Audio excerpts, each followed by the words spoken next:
समाजवाद बहुत अच्छा वाद है। समाजवाद के पुरोधा अनिल अंबानी समाजवाद के पुरोधा राज्यसभा गए, ये समाजवाद था। सफाई में नाच हुआ, ये समाजवाद था। पक्के समाजवादी है, तस्कर हो या डकैत, कितना असर है खादी के उजले लिबास में। अडम गोडवी ने कहा ये समाजवाद था। देश की पहली दलित मुख्यमंत्री का सील हरण करने का और जान लेने का प्रयास हुआ, ये समाजवाद था। ऐसे समाजवाद से समाज को और देश को बचाना जरूरी है। दूसरी बात, जिन आरोप जो लगे हैं, समाजवाद को काहे के लिए कह रहे हैं? वो समाजवादी पार्टी की बात है, वो समाजवाद पे आपका इनका समाजवाद है। हाँ। यही इनका समाजवाद है, हाँ। जो एक्चुअल में परिवारवाद है। जो आप देखें, पहले भैया, भौजी, देवर, यही पहले देखिए, अभी समाजवाद पे चर्चा कर रहे थे। हाँ। थोड़ा इनके ढोंग पे भी चर्चा कर लो भाई। भाई बने तो बहुत बड़े भक्त घूमते हो, गंडा माला भगवा पटका ये वो, लेकिन कर्म क्या है? वही चिन्मयानंद को बचाने का काम आप ही लोग करते हो। तो आपका ये दोहरा चरित्र है, इसीलिए कहते हैं कि आप देखने में तो कुछ और है, लेकिन आप बिल्कुल, मैं अगर शब्द कह दूं कि मारीच की तरह है, अंदर से तो मारीच है, बाहर साधु के वेश में है, यही आप है। हाँ, इसका जवाब है मैं आप ही को दूं। आप ही दे। अंदर से हम क्या है वो तो दुनिया देख रही कि भारतीय जनता पार्टी अंदर से क्या है। राम मंदिर का शपथ लिया, किसने बनवाया? भारतीय जनता पार्टी की सरकार ने। आपने गोली चलवाई राम भक्तों पर, आपने राम भक्तों पर। आप भगवान से नफरत तो करते हो, ये तो हमें दिख रहा है। राम गोपाल मिश्रा की मौत होती है, बहराइच में आप नहीं जाते हो। दलित बेटी की हत्या होती है, नहीं जाते हो। दलित बेटी का रेप होता है, आप नहीं जाते हो। लेकिन आप संभल के मुद्दे पर संसद में लौट जाते हो। ये तो उत्तर प्रदेश की जनता और देश की जनता देख रही है, आपका चेहरा और आपका चरित्र। अब इस देश की जनता को निर्णय लेना है कि इन ढोंगी, इनकी मजबूरी है। ये जो इंडी गठबंधन है ना, इनकी मजबूरी अंदर से तो फट चुके हैं, लेकिन मजबूरी है इनको गठबंधन में लेके। बोलना है? कहाँ से आना हुआ? बिहार से। बिहार में कहाँ से?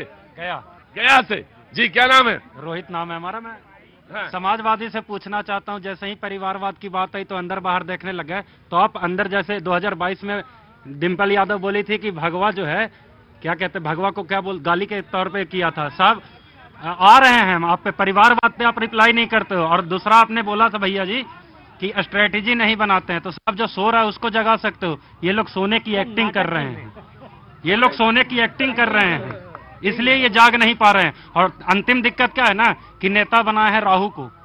नेता राहु को बना। नहीं, नेता फिर बात नहीं। कहाँ से आना हुआ मैम आपका? एक मिनट, एक मिनट जी, कहाँ से आना हुआ मैम आपका? नोएडा से। बहुत बहुत स्वागत है। क्या नाम है आपका? सुनीता जी। और आपका सर? अरुण जी, बहुत बहुत स्वागत है आपका। कुछ कहना चाहते हैं बातचीत में? मैं यही कहना चाहता हूं कि सब कुछ सामने आ रहा है, प्राइमा फेसाई सब कुछ टीवी पे आ रहा है। आप लोग जानते हैं, यू आर बीइंग पत्रकार। उसके बाद कोई बहस की कोई गुंजाइश रह नहीं जाती। अब उसके बाद भी झूठ बोलना है, फर्जीवाड़ा करना है, वो बात अलग है। अरुण जी, मैं बात तो दरअसल आपकी बात जानता हूं, मैं आ रहा हूं। अरुण जी, बात आपकी बिल्कुल 100% सही है। प्राइमा फेसी बात सबके समझ में आ रही है। कोई ऐसा व्यक्ति नहीं है देश में जो ये बात समझे ना कि आखिर है क्या मसला। सब समझ रहे हैं, लेकिन दिक्कत यह है कि बहस जो है सिर्फ बहस के लिए की जाए, वो भी उससे मैं भी सहमत नहीं हूं। कि सिर्फ बहस के लिए बहस हो रही है, तो मैं बिल्कुल सहमत नहीं। मैं आ गया। समाजवादी पार्टी बहुत ज्यादा कह रहे हैं, उनको दे देते हैं। देखिए, मैं एक चीज कह रहा हूं कि इन्होंने कितना बड़ा 70 साल करते हो ना, झूठ, फेक न्यूज, अफवाह में कंट्री नंबर 1 हो गई। ये ले, ये रिपोर्ट आ गया। हाँ, ये आ गई। इन्हीं के शासन कि दिन भर भाई झूठे ही लेना, झूठे ही देना, आ गई, झूठे ही भोजन, झूठ आ गई। ये देखो, आपको दिखा रहे थे, आपने देखी नहीं।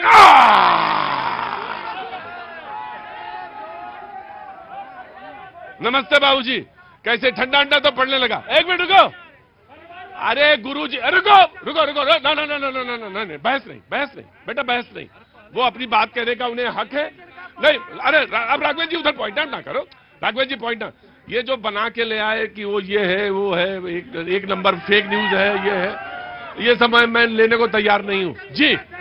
ये सब लेने को तैयार नहीं हूँ मैं जी। कहाँ से हो बेटा? मुजफ्फरपुर बिहार से। बहुत बहुत स्वागत है। क्या नाम है बेटा? आदर्श। बहुत अच्छी बात। हाँ जी, बोलिए। सर मैं ये कहना चाहता हूं कि आज मैं बीजेपी वालों से 3 बार सत्ता में रहे इसलिए सवाल पूछ रहा हूं कि बांग्लादेश के लिए नरेंद्र मोदी जी कहते हैं इजराइल मेरा मित्र है, और इजराइल एक ऐसा देश है कि एक के बदले 100 की जान लेता है।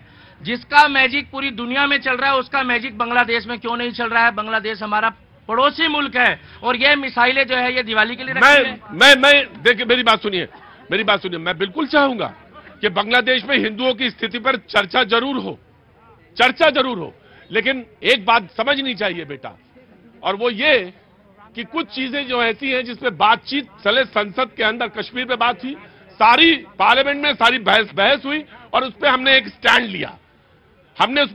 लिया था, और ये बात तब की है जब कांग्रेस सत्ता में थी। आप पहले बहस के लिए तो आए, बातचीत तो करें। मेरा विपक्ष क्या सोच रहा है मुझे पता तो चले, क्या बात कहना चाहता है हम जानना दो। विपक्ष कभी बांग्लादेश पर नहीं बोल सकता साहब, इसलिए कि विपक्ष के मन में खोट है भारत के हिंदुओं के प्रति। विपक्ष के मन में प्रतीक जी, बातें परिवारवाद की हो रही है, तो मैं आपके माध्यम से हिंदुस्तान के सबसे मशहूर क्रिकेट खिलाड़ी अमित शाह जी के पुत्र जय शाह को इंटरनेशनल क्रिकेट काउंसिल का चेयरमैन बनने की बहुत बहुत बधाई देता हूं। एक अरे भाई देखिए मैं आपको आपकी बात पे बिल्कुल नहीं रोक रहा हूं, लेकिन जो आपने कहा मैं ये जानना चाहता हूं। गर्व है कि आईसीसी पे हमारा कब्जा हो रहा है। एक मिनट। हाँ जी, शरद पवार कहां से खेल रहे थे जब उनको बनाए थे बीसीसीआई का? हैं महाराज, देखिए चलनी का है सूप के तौर में 72 छेद, वही आप कर रहे हैं। हाँ जी, राजीव शुक्ला जी कौन थे, कौन सा क्रिकेट खेलते थे?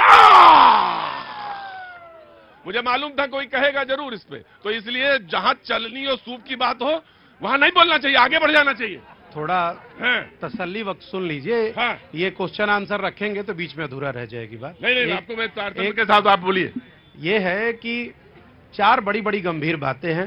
पहला ये कि अगर उस टेम्पू वाले मित्र के लिए कहीं कोई व्यापारिक समझौता करना हो तो बिन बुलाए हम बिरयानी खाने कराची चले जाते हैं या इस्लामाबाद चले जाते हैं, लेकिन जिस सीए एनआरसी की चर्चा टेबल बजा बजा के की जाती है, हमारे घर के बगल में 100 किलोमीटर के दूर पे सैकड़ों हिंदू बांग्लादेश में मारे जा रहे हैं, रोज मंदिर टूट रहा है। और ये जो आप सो कॉल्ड बात कर रहे हो, जहां हम इतना सक्षम होने के बावजूद भी प्रधानमंत्री का जो वक्तव्य और जो बयान आना चाहिए कि रसिया यूक्रेन वॉर चल रहा था, प्रधानमंत्री वॉर रुकवा सकते हैं, तो कम से कम हम हिंदुओं की यहाँ जो बांग्लादेश में मर रहे उनकी जान बचाते या उनकी व्यवस्था को सुरक्षित करते। एक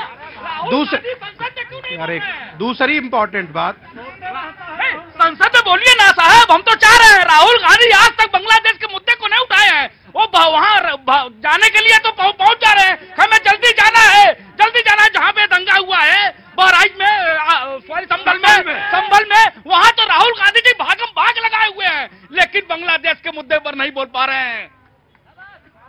प्रतीक जी, बड़े बहस आप ही पे चलेगी। नहीं, शालीनता ये होती कि मैं अपनी बात पूरी कर लेता, फिर आप चाहे जहां से चर्चा शुरू करते।